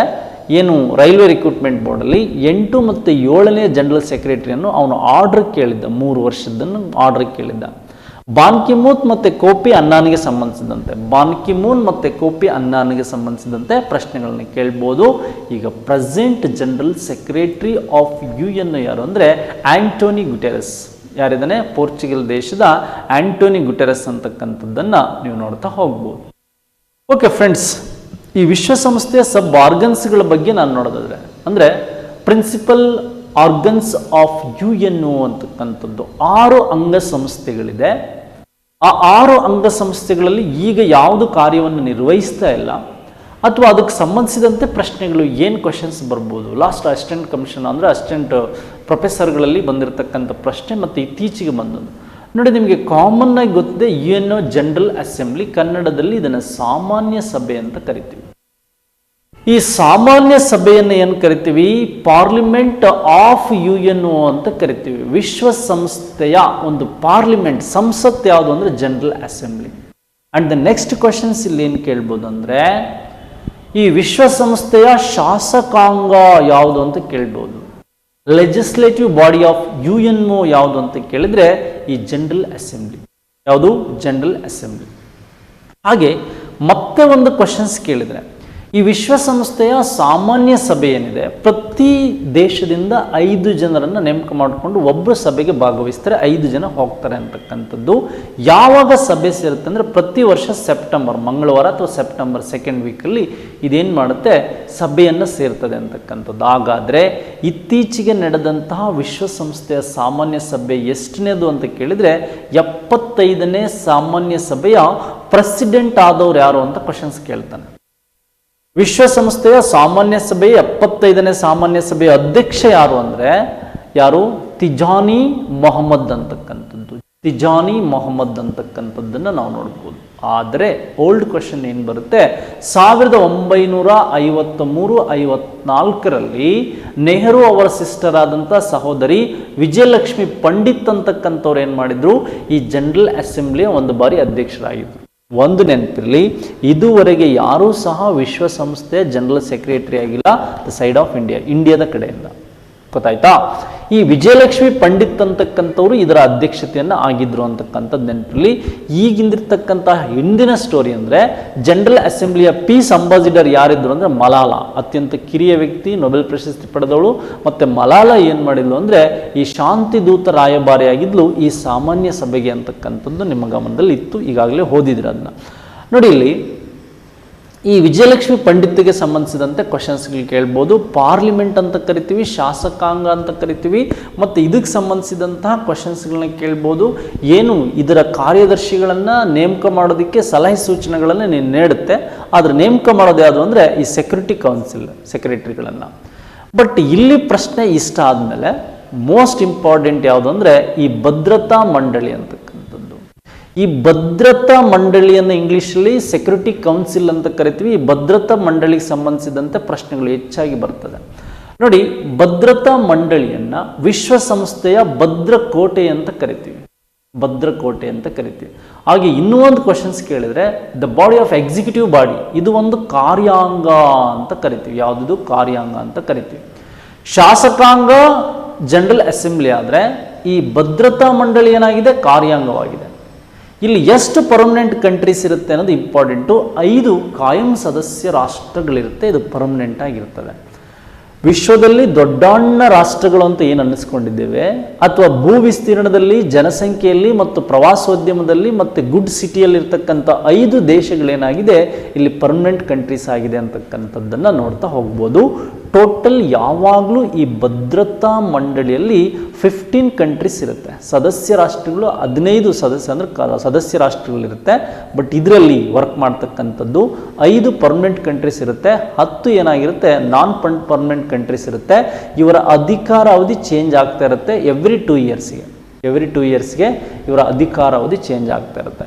ಹಾಗಾದರೆ ನಿಮಗೆ ತುಂಬ ಸಲ ಮ್ಯಾಚ್ ದ ಫಾಲೋಯಿಂಗ್ ಕೊಡ್ತಕ್ಕಂಥದ್ದು: ವಿಶ್ವದ ದೊಡ್ಡಣ್ಣ ರಾಷ್ಟ್ರ America, USA permanent country, UK ವಸಾಹತುಶಾಹಿ ಮತ್ತು ಕ್ಲೀನ್ ಸಿಟಿ UKಗೆ ಸೆಕೆಂಡ್ನೇದಾಗಿ, ಪ್ರವಾಸೋದ್ಯಮದಕ್ಕೆ ತನ್ನದೇ ಹೆಸರು ಮೂಡಿರ್ತಕ್ಕಂಥ ಫ್ರಾನ್ಸ್ ಇದೆ, ರಷ್ಯಾ ವಿಸ್ತೀರ್ಣದಲ್ಲಿ, ಚೀನಾ ಪಾಪ್ಯುಲೇಷನಲ್ಲಿ. ಹಾಗಾಗಿ ಈ 5 ರಾಷ್ಟ್ರಗಳನ್ನು ಮಾತ್ರ ಏನು ಮಾಡಿದ್ವಿ ನಾವು ವಿಶ್ವಸಂಸ್ಥೆ ಕಾಯಂ ಸದಸ್ಯತ್ವ ಪಡೆದಿದೆ. ಬೇರೆ ಯಾವುದಕ್ಕೂ ಸಹ ಈಗ ಅವಕಾಶಗಳು ಕಡಿಮೆ ಆಗಿದೆ ಅಂತಕ್ಕಂಥದ್ದು ಮಾಡ್ಕೊಳ್ತಾ ಇರ್ತಕ್ಕಂಥದ್ದನ್ನು ನೋಡ್ಬೋದು. ಹಾಗಾದರೆ ಇಲ್ಲಿ ಯಾವ ವಿಶ್ವಸಂಸ್ಥೆಯ ಅಂಗದಲ್ಲಿ ಈ ವಿಟೋ ಪವರಿಗೆ ಅವಕಾಶ ಇದೆ ಅಂತ ತುಂಬ ಸಲ ಎಕ್ಸಾಮಲ್ಲಿ ಕೇಳಿದ್ದೇನೆ. Veto power, for example veto power ಅಂದರೆ ಏನು ಅಂದರೆ ಯಾವುದೋ ಒಂದು ನಿರ್ಣಯವನ್ನು ಎಲ್ಲ ವಿಷಯಗಳು ಒಪ್ತದೆ. ಭಾರತ ಕಾಯಂ ಸದಸ್ಯತ್ವ ಪಡಿಬೇಕು ಅಂತ ಈ 4 ರಾಷ್ಟ್ರಗಳು ಒಪ್ಪಿ ಅಕಸ್ಮಾತ್ ಚೀನಾ ಅದನ್ನು ಅಲ್ಲಗಳೆದ್ರೆ, ನಿರಾಕರಿಸಿದರೆ ಆ ಮಸೂದೆ ಬಿದ್ದು ಹೋಗ್ತದೆ. ಈ 5 ದೇಶಗಳು ಒಪ್ಪಿಗೆ ಇದ್ದರೆ ಮಾತ್ರ 50-50, 70% ಆ ಥರ ಇಲ್ಲ. 5 ದೇಶಗಳ ಒಪ್ಪಿಗೆ ಇದ್ದರೆ ಮಾತ್ರ ಏನಾಗುತ್ತೆ, ಅದು ಒಪ್ಪಿಗೆಯನ್ನು ಕೊಡ್ಬೋದು ವಿಟೋ ಪವರ್. ಹಾಗಾಗಿ ಏನಾದರೂ ಒಂದು ದೇಶ ಆ ಪವರನ್ನು ನೀಡಲಿಲ್ಲ, ಅದು ಮಸೂದೆ ಕ್ಯಾನ್ಸಲ್ ಆಯಿತು ಅಂದರೆ ಅದಕ್ಕೆ ನಾವೇನಂತ ಕರಿತೀವಿ, ವಿಟೋ ಪವರ್ ಅಂತ ಕರಿತೀವಿ. ಹಾಗಾದರೆ ಈ ಭಾರತವನ್ನು ವಿಶ್ವಸಂಸ್ಥೆಯ ಸದಸ್ಯ ರಾಷ್ಟ್ರವನ್ನಾಗಿ ಮಾಡೋದಕ್ಕೆ ಬೆಂಬಲವಾಗಿ ನಿಂತಹ ರಾಷ್ಟ್ರಗಳು ಯಾವುದು ಅಂತ ಕ್ವಶನ್ಸ್ ಕೇಳ್ಬೋದು. G4 ಬ್ರೆಜಿಲ್ ಇರ್ಬೋದು, ಜರ್ಮನಿ ಇರ್ಬೋದು, ಜಪಾನ್ ಮತ್ತು ಇಂಡಿಯಾ. ಈ 4 ಗ್ರೂಪ್ ಆಫ್ 4 ಅಂತ ಕರಿತೀವಿ. ಈ ದೇಶಗಳು ಏನೆಲ್ಲ ವರ್ಕ್ ಮಾಡಿದೆ ಮತ್ತು ಅವು ಈ ವಿಶ್ವಸಂಸ್ಥೆಗೆ ಭಾರತವನ್ನು ಕಾಯಂ ಸದಸ್ಯತ್ವವಾಗಿ ಮಾಡೋದಕ್ಕೆ ಏನೆಲ್ಲ ಕೆಲಸ ಮಾಡಿದೆ ಅಂತಕ್ಕಂಥದ್ದನ್ನು ನಾವು ನೋಡ್ಬೋದು. ಹಾಗಾದರೆ ಫ್ರೆಂಡ್ಸ್, ಮತ್ತೆ ಏನು ಕ್ವೆಶನ್ಸ್ ಕೇಳ್ಬೋದು, ವೀಟಪ್ಪ ಅವ್ರು ಗೊತ್ತಾಯಿತು ಇತ್ತೀಚೆಗೆ ಏನು ಈ 10 ರಾಷ್ಟ್ರಗಳೇನಿದೆ, ಈ 10 ರಾಷ್ಟ್ರಗಳ ಅಧಿಕಾರಾವಧಿ 2 ವರ್ಷದಲ್ಲಿ 2020ರಿಂದ 2022ರವರೆಗೆ ಈ 10 ರಾಷ್ಟ್ರ ಟೋಟಲ್ 15 ರಾಷ್ಟ್ರಗಳಲ್ಲಿ ಏನಾಗಿದೆ, 15 ರಾಷ್ಟ್ರಗಳಿದೆ. ಅದರಲ್ಲಿ 10 non permanent countries, 5 permanent countries of security council UNO. But ಈಗ ಇಂಡಿಯಾ ಸೆಲೆಕ್ಟ್ ಆಗಿದೆ 2020ರಿಂದ 2022ರವರೆಗೆ. ಭಾರತ ಈ ಭದ್ರತಾ ಮಂಡಳಿಯ ಕಾಯಮೇತರ ಸದಸ್ಯ ರಾಷ್ಟ್ರಗಳಲ್ಲಿ ಒಂದು ಕೇಳ್ಬೋದು. ವೆರಿ ಇಂಪಾರ್ಟೆಂಟ್, ನೆನ್ಪಿಟ್ಕೊಳ್ಳಿ. ಆ್ಯಂಡ್ ಆಲ್ಸೋ ಡ್ಯೂರೇಷನ್ ಹಾಕಿದ್ದೇನೆ. ನೆಕ್ಸ್ಟ್ ಹಾಗಾದರೆ ಒಂದು ಟ್ರಸ್ಟಿಶಿಪ್ ಕೌನ್ಸಿಲ್ ಅಂತ ಇದೆ ಕನ್ನಡದಲ್ಲಿ, ಈ ಧರ್ಮದರ್ಶಿ ಮಂಡಳಿ ಅಂತ ಕರಿತೀವಿ. ಧರ್ಮದರ್ಶಿ ಮಂಡಳಿ ಸರಿ, ಧರ್ಮದರ್ಶಿ ಮಂಡಳಿ ಈಗ ಪ್ರೆಸೆಂಟ್ ವರ್ಕ್ ಮಾಡ್ತಾ ಇದೆಯಾ ಅಥವಾ ಇಲ್ಲ, ಅಥವಾ ಕ್ವಶನ್ಸ್ ಕೊಟ್ಬಿಟ್ಟು ಕೇಳ್ಬೋದು. 6 ಪ್ರಿನ್ಸಿಪಲ್ಸ್ ಆರ್ಗನ್ಸ್ ಆಫ್ ಯುಎನ್ನಲ್ಲಿ ಕೇಳ್ತಾ ಹೋಗ್ಬೋದು. ನೋಡಿ, ಈ 2ನೇ ವಿಶ್ವ ಸಮರ ಆದ ಮೇಲೆ, ವಿಶ್ವಸಂಸ್ಥೆ ಸ್ಥಾಪನೆ ಆದಾಗ ಕೆಲವು ದೇಶಗಳ ಗಡಿ ಸಮಸ್ಯೆಯನ್ನು ಎದುರಿಸೋದಕ್ಕೆ ಏನು ಮಾಡ್ತಾ ಇದ್ರು, ಈ ಸಮಸ್ಯೆಗಳನ್ನು ಬಗೆಹರಿಸೋದಕ್ಕೆ ಒಂದು ಧರ್ಮದರ್ಶಿ ಮಂಡಳಿ ಅಂತ ಮಾಡಿದ್ರು. ಬಟ್ 1994 ಆ ಉಳಿದಂಥ ರಾಷ್ಟ್ರಗಳು 1994ರ ವೇಳೆಗೆ ಸ್ವತಂತ್ರಗೊಂಡು, ಆಗ ಧರ್ಮದರ್ಶಿ ಮಂಡಳಿಗೆ ಕೆಲಸ ಇಲ್ದಂಗೆ ಆಯಿತು. ಈಗ ಈ ಧರ್ಮದರ್ಶಿ ಮಂಡಳಿ ಅಸ್ತಿತ್ವದಲ್ಲಿಲ್ಲ ಅನ್ನೋದಕ್ಕಿಂತ ಇದೀಗ ಇದರ ವರ್ಕನ್ನು ಯಾವುದು ಮಾಡ್ತಾ ಇದೆ ಅಂತಕ್ಕಂಥದ್ದು ಕೇಳಿದರೆ, ಈಗ ಪ್ರೆಸೆಂಟ್ ಇಲ್ಲ ಇದು ಧರ್ಮದರ್ಶಿ ಮಂಡಳಿ. ಈ ಧರ್ಮದರ್ಶಿ ಮಂಡಳಿಯ ಕೆಲಸವನ್ನು ಈಗ ಯಾವ್ದು ಮಾಡ್ತಾ ಇದೆ ಅಂದರೆ, ಈ ಭದ್ರತಾ ಮಂಡಳಿ ವಹಿಸ್ಕೊಂಡಿದೆ. ಭದ್ರತಾ ಮಂಡಳಿ ಮಾಡ್ತಾ ಇದೆ 1994ರಿಂದ. ಹಾಗಾಗಿ ಈ ವಿಷಯ ನಿಮಗೆ ತುಂಬ ಚೆನ್ನಾಗಿ ನೆನಪಿರಬೇಕು. ಈಗ ಮೇಜರಾಗಿ 2 ಪಾಯಿಂಟ್ ನೋಡಿದೆ, ಸಾಮಾನ್ಯ ಸಭೆ ಮತ್ತು ಭದ್ರತಾ ಮಂಡಳಿ ಮತ್ತು ಧರ್ಮದರ್ಶಿ ಮಂಡಳಿ ಈಗ ಅಸ್ತಿತ್ವದಲ್ಲಿಲ್ಲ ಅಂತ ಗೊತ್ತಾಯಿತು. ಓಕೆ, ಹಾಗಾದರೆ United Nation Economic and Social Council, ವಿಶ್ವಸಂಸ್ಥೆಯ ಆರ್ಥಿಕ ಮತ್ತು ಸಾಮಾಜಿಕ ಮಂಡಳಿ ಏನು ಹೇಳುತ್ತೆ, ಅಪ್ರಾಕ್ಸಿಮೇಟ್ಲಿ ಇದರಲ್ಲಿ ಸುಮಾರು 27 ಸಬ್ ಆರ್ಗನ್ಸ್ಗಳು ವರ್ಕ್ ಮಾಡ್ತಾ ಇದೆ. ಈ ಯುನೆಸ್ಕೋದಿಂದ ಹಿಡಿದು, IMF ಇಂದ ಹಿಡಿದು, ಯುನಿಸೆಫ್ ಇಂದ ಹಿಡಿದು, ವರ್ಲ್ಡ್ ಹೆಲ್ತ್ ಆರ್ಗನೈಸೇಷನ್ ಇವೆಲ್ಲವೂ ಬರ್ತಕ್ಕಂಥದ್ದಿಲ್ಲ ಎಕನಾಮಿಕ್ ಆ್ಯಂಡ್ ಸೋಷಿಯಲ್ ಕೌನ್ಸಿಲಲ್ಲಿ. ಈ ವಿಶ್ವಸಂಸ್ಥೆ ಆರ್ಥಿಕ ಮತ್ತು ಸಾಮಾಜಿಕ ಮಂಡಳಿಗಳಲ್ಲಿ ವರ್ಕ್ ಮಾಡ್ತಾ ಇದೆ. 27 ಸಬ್ ಆರ್ಗನ್ಸ್ಗಳು. ನೋಡಿ, ಇದರ ಜೊತೆಗೆ ಕ್ವಶನ್ಸ್ ಕೇಳಿದರೆ, ಈ ಆರ್ಥಿಕ ಸಾಮಾಜಿಕ ಮಂಡಳಿಯ ಒಬ್ಬ ಅಧ್ಯಕ್ಷ ಭಾರತದಿಂದ ಯಾರಾದರೂ ಆಗಿದ್ರು ಅಂದರೆ ಆರ್ಕಾಟ್ ರಾಮಸ್ವಾಮಿ ಮೊದಲಿಯರ್. ನೋಡಿ ಎಂಥ ವಿಷಯ, ಆರ್ಕಾಟ್ ರಾಮಸ್ವಾಮಿ ಮೊದಲಿಯರ್ ಅಂತಕ್ಕಂಥವ್ರು ಒಂದು ಬಾರಿ ಈ ಸ್ಥಳಕ್ಕೆ ಅಥವಾ ಈ ಒಂದು ಹುದ್ದೆಗೆ ಸೆಲೆಕ್ಟ್ ಆಗಿದ್ರು ಅಂತಕ್ಕಂಥದ್ದು ಬಹಳ ಕುತೂಹಲಕಾರಿಯಾದಂಥ ವಿಷಯ. ನೋಡಿ, ಈ ಎಕನಾಮಿಕ್ ಮತ್ತು ಸೋಷಿಯಲ್ ಕೌನ್ಸಿಲ್ಗೆ ಸಂಬಂಧಿಸಿದಂತೆ ಇಷ್ಟು ವಿಷಯಗಳನ್ನು ನೋಡ್ಬೋದು. ಆದರೆ ಇತ್ತೀಚೆಗೆ ನೆನ್ನೆ ನಡೆದಂತಹ ಒಂದು ಪೊಲೀಸ್ ಎಕ್ಸಾಮಲ್ಲೂ ಬಂದಂಥದ್ದು ಇಂಟರ್ನ್ಯಾಷನಲ್ ಕೋರ್ಟ್. ನೋಡಿ, ಎಕ್ಸಿಕ್ಯೂಟಿವ್ ಬಾಡಿ ಬಗ್ಗೆ ಮಾತಾಡಿದೆ, ಲೆಜಿಸ್ಲೇಟಿವ್ ಬಾಡಿ ಬಗ್ಗೆ ಮಾತಾಡಿದೆ, ಮತ್ತು ಕಾನ್ಸ್ಟಿಟ್ಯೂಷನಲ್ ಬಾಡಿ ಜುಡಿಷಿಯರಿಗೆ ಸಂಬಂಧಿಸಿದಂತೆ ನ್ಯಾಯಾಂಗ ಒಂದು ಕೋರ್ಟ್ ಇದೆ, ಇಂಟರ್ನ್ಯಾಷನಲ್ ಕೋರ್ಟ್. ಈ ಕೇಂದ್ರ ಕಚೇರಿಯನ್ನು ಕೇಳ್ತಾನೆ, ಅದು ಹೇಗಲ್ಲಿದೆ, ಎಲ್ಲಿದೆ ಕೇಂದ್ರ ಕಚೇರಿ, ಹೇಗಲ್ಲಿದೆ, ನೆದರ್ಲ್ಯಾಂಡ್ ಅಥವಾ ಹಾಲೆಂಡ್ ಅಂತ ಕರಿತೇವೆ. ನೋಡಿ, ಈಗ ನಮಗೆ ಕೇಳ್ಬೋದಂತ ಪ್ರಶ್ನೆ ಲಾಸ್ಟ್ ಕೇಳಲ್ಲಿ ಟೋಟಲ್ ಎಷ್ಟು ಜನ ಲಾಯರ್ ಇರ್ತಾರೆ ಅಂದರೆ 15 ಜನ ಚೀಫ್ ಜಸ್ಟಿಸ್ ಇರ್ತಾರೆ. ಅದರಲ್ಲಿ ಚೀಫ್ ಜಸ್ಟಿಸ್ ಒಬ್ಬಿರ್ತಾನೆ, ಅಂದರೆ 14 ಮೆಂಬರ್ಸಲ್ಲಿ ಒಬ್ಬ, 15 ಮೆಂಬರ್ಸಲ್ಲಿ ಒಬ್ಬ ಚೀಫ್ ಜಸ್ಟಿಸ್, ಅಧ್ಯಕ್ಷ ಅಂತ ಕರಿತೀವಲ್ಲಿ ಅವನು ನನಗೆ. ಆದರೆ ಅವರು 14 ಜನ ಏನು ಮಾಡ್ತಾರೆ, ಲಾಯರ್ಗಳು ಇರ್ತಾರೆ, ನ್ಯಾಯಾಧೀಶರು ಇರ್ತಾರೆ. ಬಟ್ ಲಾಸ್ಟ್ KS ಎಕ್ಸಾಮಲ್ಲಿ ಇವರ ಅಧಿಕಾರ ಅವಧಿ ಎಷ್ಟು ವರ್ಷ ಅಂತ ಕ್ವಶನ್ಸ್ ಕೇಳಿದರೆ 9 ಇಯರ್ಸ್. ಈ 15 ಜನರಲ್ಲೇ ಒಬ್ಬನನ್ನು ಆಯ್ಕೆ ಮಾಡ್ತಾರೆ ಚೀಫ್ ಜಸ್ಟಿಸ್ ಆಗಿ.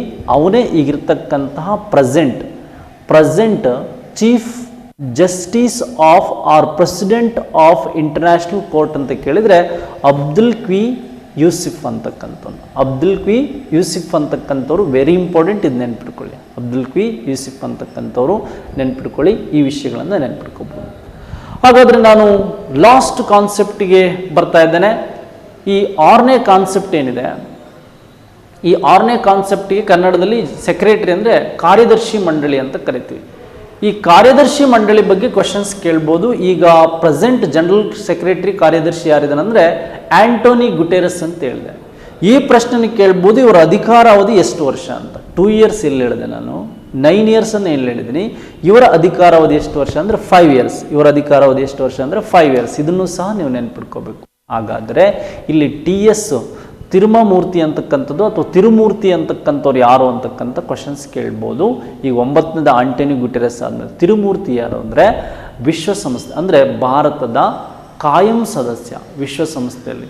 The permanent member of UN in Indian side ಯಾರು ಅಂತ ಕೇಳಿದರೆ, ಭಾರತದ ಕಾಯಂ ಸದಸ್ಯನಾಗಿ ಇತ್ತೀಚೆಗೆ ನೇಮಕಗೊಂಡಿರ್ತಕ್ಕಂಥವನು ವಿಶ್ವಸಂಸ್ಥೆಗೆ ಯಾರು ಅಂತ ಕೇಳಿದರೆ TS ತಿರುಮೂರ್ತಿ ಅಂತಕ್ಕಂಥದ್ದು. ಅಕ್ಬರ್ ಸೈರುದ್ದೀನ್ ಇದ್ದರು, ಈಗ ಇವ್ರು ಯಾರಾಗಿದ್ದಾರೆ TS ತಿರುಮೂರ್ತಿ ಅಂತಕ್ಕಂಥದ್ದು. ನಾವು ಕರೆಂಟ್ ಅಫೈರ್ಸ್ ವಿಡಿಯೋಗಳಲ್ಲಿ ಇದ್ರ ಬಗ್ಗೆ ಮಾತಾಡಿದೆ. ಬಟ್ ಇತ್ತೀಚೆಗೆ ಕ್ವಶನ್ಸ್ ಕೇಳೋದೇನು ಅಂದರೆ 1948 ಡಿಸೆಂಬರ್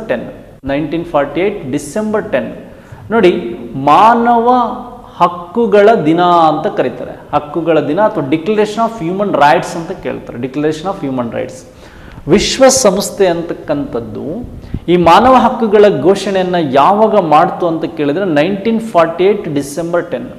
ಇದರ ನೆನಪಿಗಾಗಿಯೇ ನಾವು ಹ್ಯೂಮನ್ ರೈಟ್ಸ್ ಕಮಿಷನ್ ಏನಿದೆ ಅಥವಾ ಹ್ಯೂಮನ್ ರೈಟ್ಸ್ ಡೇಯನ್ನು ಡಿಸೆಂಬರ್ 10 ಆಚರಣೆ ಮಾಡ್ತಾರೆ. ಡಿಸೆಂಬರ್ 10 ಹ್ಯೂಮನ್ ರೈಟ್ಸ್ ಡೇಯನ್ನು ಆಚರಣೆ ಮಾಡ್ತಾರೆ.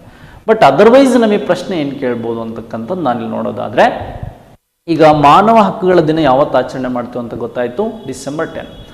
1948 ಈ ದಿನವನ್ನು ಆಚರಣೆ ಮಾಡ್ತಾರೆ. ಘೋಷಣೆ ಆಗಿದ್ದು ಗೊತ್ತಾಯಿತು, HRD ಅಂದರೆ ಹ್ಯೂಮನ್ ರೈಟ್ಸ್ ಡಿಕ್ಲರೇಷನ್ ಅಂತಕ್ಕಂಥದ್ದು. ವಿಶ್ವಸಂಸ್ಥೆ ಮಾನವ ಹಕ್ಕುಗಳ ಘೋಷಣೆಯನ್ನು ಮಾಡಿದ್ದು ಯಾವಾಗ ಅಂತ ಗೊತ್ತಾಯಿತು. ಮುಂದುವರೆದು ಅವನು ಏನಾದರೂ ಇನ್ನೂ ಒಂದು ಪ್ರಶ್ನೆಗಳನ್ನು ಕೇಳ್ತಾ ಹೋದರೆ, ಈ ನ್ಯಾಷನಲ್ ಹ್ಯೂಮನ್ ರೈಟ್ಸ್ ಕಮಿಷನ್ ಇಂಡಿಯಾದಲ್ಲಿ ಸ್ಟಾರ್ಟ್ ಆಗಿದ್ದು ಯಾವಾಗ, ಈಗ ಅದರ ಚೇರ್ಮನ್ ಯಾರಿದ್ದಾರೆ ಅಂತ ಕೇಳ್ಬೋದು.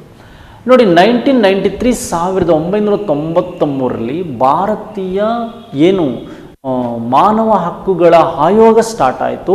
ಈ ಮಾನವ ಹಕ್ಕುಗಳ ಆಯೋಗದ ಅಧ್ಯಕ್ಷ ಈಗ ಕರ್ನಾಟಕದವರೇ ಆದಂಥವ್ರು ಯಾರಿದ್ದಾರೆ, HL ದತ್ತು ಅವರಿದ್ದಾರೆ. ಯಾರಿದ್ದಾರೆ? HL ದತ್ತು ಇದ್ದಾರೆ. ಹಾಗೆ ನಿಮಗೆ ಕರ್ನಾಟಕ ಹ್ಯೂಮನ್ ರೈಟ್ಸ್ ಕಮಿಷನ್ ಅಧ್ಯಕ್ಷರು ಯಾರಿದ್ದಾರೆ ಅಂತ ಕೇಳ್ಬೋದು. ಈಗ ಭಾರತದ್ದಾಯಿತು 1993 ಎಸ್ಟಾಬ್ಲಿಷ್ಮೆಂಟ್ ಆಯಿತು, ಮತ್ತು ಅಧ್ಯಕ್ಷರು ಯಾರಿದ್ದಾರೆ? HL ದತ್ತು. ಹಾಗೆ Karnataka human rights commission 2005 start ಆಯಿತು. ಇದರ ಯಾರಿದ್ದಾರೆ? DH ವಘೇಲಾ ಅಂತಕ್ಕಂಥವ್ರು ಇದ್ದಾರೆ. ಯಾರಿದ್ದಾರೆ? ವಘೇಲಾ ಅಂತಕ್ಕಂಥವ್ರು ಇದರ ಅಧ್ಯಕ್ಷರಿದ್ದಾರೆ. ಇದು ನಿಮಗೆ ನೆನಪಿರಬೇಕು. ವಘೇಲಾ ಅಂತಕ್ಕಂಥವ್ರು ಇದರ ಅಧ್ಯಕ್ಷರಿದ್ದಾರೆ. ಇದು ನಿಮಗೆ ನೆನಪಿರಬೇಕು. ನೋಡಿ, ವಿಶ್ವಸಂಸ್ಥೆ ತುಂಬ ಬೇಸಿಕ್ ಆಗಿ ಕಾಂಪಿಟೇಟಿವ್ ಆಗಿ ಬರ್ಬೋದಾದಂಥ ವಿಷಯಗಳನ್ನೇ ನಾನು ನಿಮ್ಮ ಜೊತೆ ಮಾತಾಡಿದೆ. ಓಕೆ ಫ್ರೆಂಡ್ಸ್, ಹಾಗಾದರೆ ಮತ್ತೇನು ವಿಷಯಗಳು ಇತ್ತೀಚೆಗೆ KS ಅಲ್ಲಿ ಕೇಳಿರ್ಬೋದು ಅಂದರೆ, ನಾನು ಮೊದಲ ವಿಡಿಯೋದಲ್ಲಿ ಹೇಳಿದ್ದೇನೆ, ಇಂಟರ್ನ್ಯಾಷನಲ್ ಇಯರ್ ಆಫ್ 2020 ವಿಶ್ವಸಂಸ್ಥೆ ಏನಂತ ಕರೀತು? International year of plant health ಅಂತ ಕರೀತು. ಏನಂತ ಕರೀತು? International year of plant health ಅಂತ ಕರೀತು. ಈ ಪ್ಲಾಂಟ್ ಹೆಲ್ತಿಗೆ ಸಂಬಂಧಿಸಿದಂತಲೂ ಸಹ ನಿಮಗೆ ಪ್ರಶ್ನೆಗಳನ್ನು ಕೇಳ್ತಾ ಹೋಗ್ಬೋದು. ಇದು ಬಹಳ ವಿಶೇಷವಾದಂತಹ ಮಾಹಿತಿ, ನೀವು ಇದನ್ನು ನೆನಪಿಟ್ಕೊಳ್ತಾ ಹೋಗ್ಬೋದು.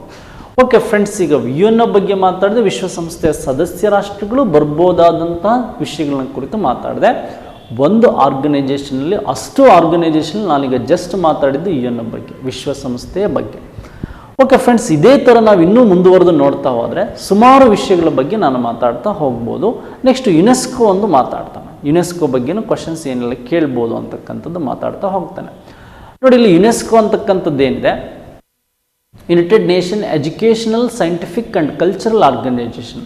ತುಂಬ ಬೇಡ ನೋಡಿ, ನಿಮಗೆ ಆ ಹೆಡ್ ಕ್ವಾರ್ಟರ್ಸ್ಗಳು, ಸಮ್ಮಿಟ್ಗಳು ಮತ್ತು ಆಂಡ್ರೆ ಅಜೌಲೆ ಬಗ್ಗೆನೇ ಪ್ರಶ್ನೆ ತುಂಬ ಕೇಳ್ಬೋದು. ಇದು ನಿಮಗೆ ನೆನಪಿರಬೇಕಾದಂಥ ಒಂದು ಅಂಶಗಳು. ಯುನೈಟೆಡ್ ನೇಷನ್ ಏನು ಎಜುಕೇಷನಲ್ ಸೈಂಟಿಫಿಕ್ ಕಲ್ಚರಲ್ ಆರ್ಗನೈಜೇಷನ್ ಇದೆ, ಏನು ಅಂತಾರಾಷ್ಟ್ರೀಯ ಶೈಕ್ಷಣಿಕ ಮತ್ತು ವೈಜ್ಞಾನಿಕ ಸಾಂಸ್ಕೃತಿಕ ಸಂಘ ಏನಿದೆ, ಈ ಯುನೆಸ್ಕೋ ಅಂತಕ್ಕಂಥದ್ದು ಎಸ್ಟಾಬ್ಲಿಷ್ಮೆಂಟ್ ಆಗಿದ್ದು ನಿಮಗೆ ನೆನಪಿರಬೇಕು. ಯುನೆಸ್ಕೋ ಅಂತಕ್ಕಂಥದ್ದು ಎಸ್ಟಾಬ್ಲಿಷ್ಮೆಂಟ್ ಆಗಿದ್ದು ಯಾವಾಗ ಅಂತಕ್ಕಂಥದ್ದು ನಿಮಗೆ ನೆನಪಿರಬೇಕು, 1945. 1945 ಇದು ಎಸ್ಟಾಬ್ಲಿಷ್ಮೆಂಟ್ ಆಯಿತು. ಇದರ ಹೆಡ್ ಕ್ವಾರ್ಟರ್ಸ್ ಎಲ್ಲಿದೆ ಅಂದರೆ ಪ್ಯಾರಿಸಲ್ಲಿದೆ. ಫ್ರಾನ್ಸ್ನ ಕ್ಯಾಪಿಟಲ್ ಸಿಟಿ ಪ್ಯಾರಿಸಲ್ಲಿ ಇದರ ಹೆಡ್ ಕ್ವಾರ್ಟರ್ಸ್ ಇದೆ. ನಿಮಗಿದು ಗೊತ್ತಿರಬೇಕಾದಂಥ ವಿಷಯ.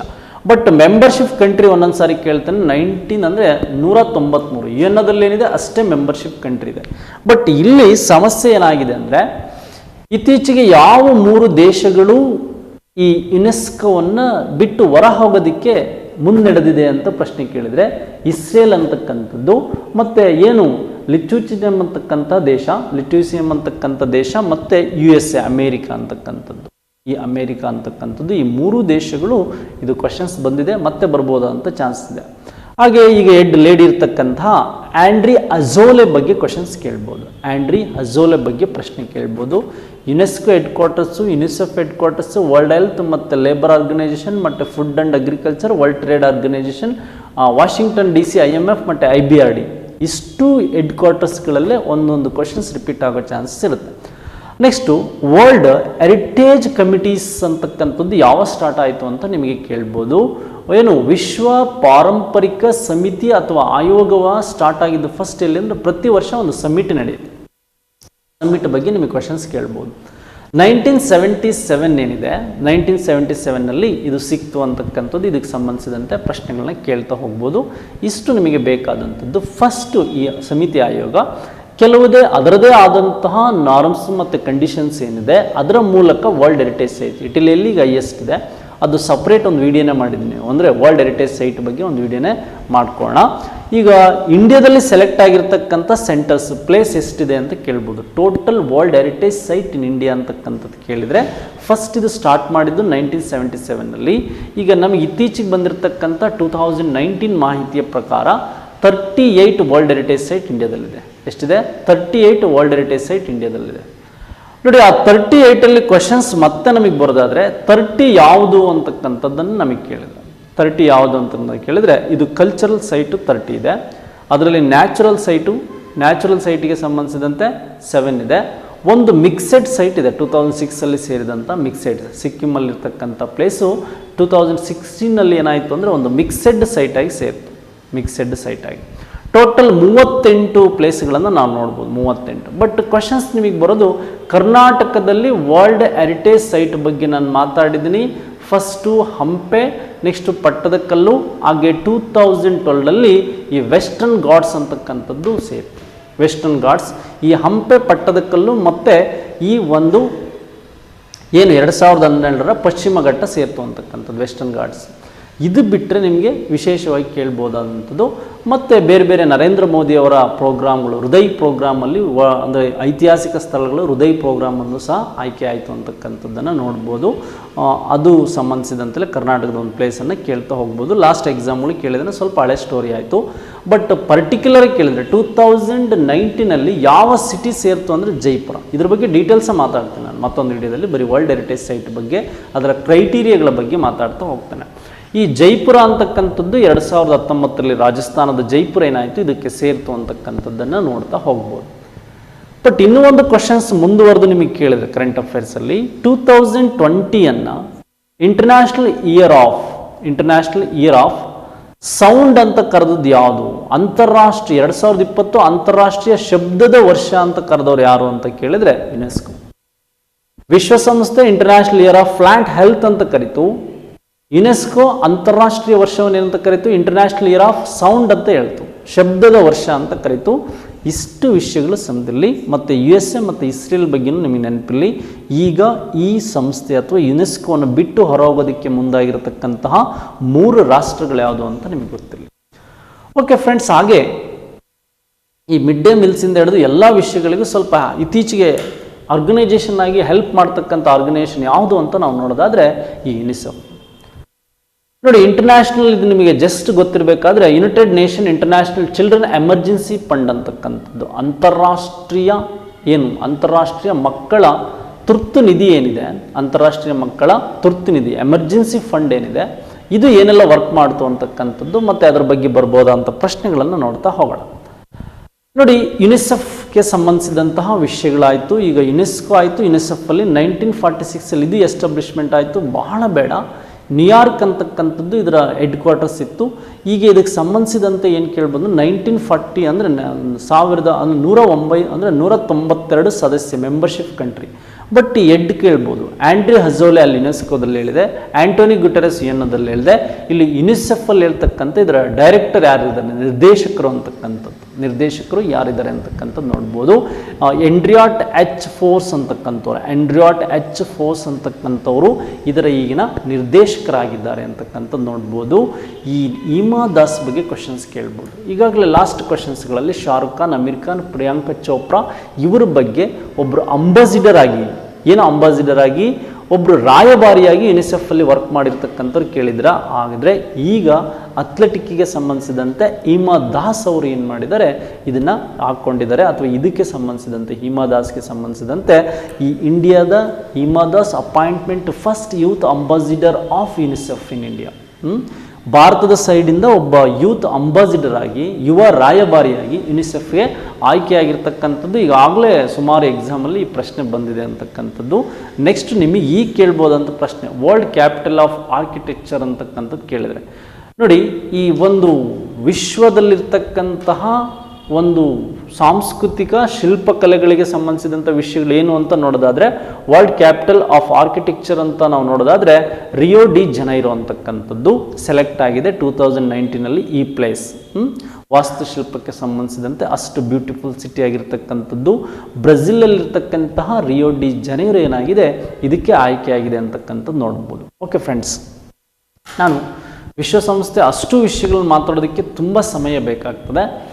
ಮತ್ತು ಇನ್ನೂ ಹೆಚ್ಚಿನ ಮಾಹಿತಿಗಳು ನಿಮಗೆ ಬೇಕಾದರೆ ಯೂಟ್ಯೂಬ್ ಆಚೆಗೆ ನಮ್ಮ ಆ್ಯಪ್ನಲ್ಲಿ ನನ್ನ ಎಲ್ಲ ರೆಗ್ಯುಲರ್ ಕ್ಲಾಸ್ಗಳು, GK ಮತ್ತು ಹಿಸ್ಟ್ರಿ ಕ್ಲಾಸ್ಗಳ ಸಂಪೂರ್ಣ ಸರಣಿ ವೀಡಿಯೋಸ್ಗಳನ್ನು ನಾನು chapter wise, unit wise and ಕ್ವೆಶನ್ಗಳನ್ನು ಅನಾಲಿಸಿಸ್ ಮಾಡಿದ್ದೇನೆ.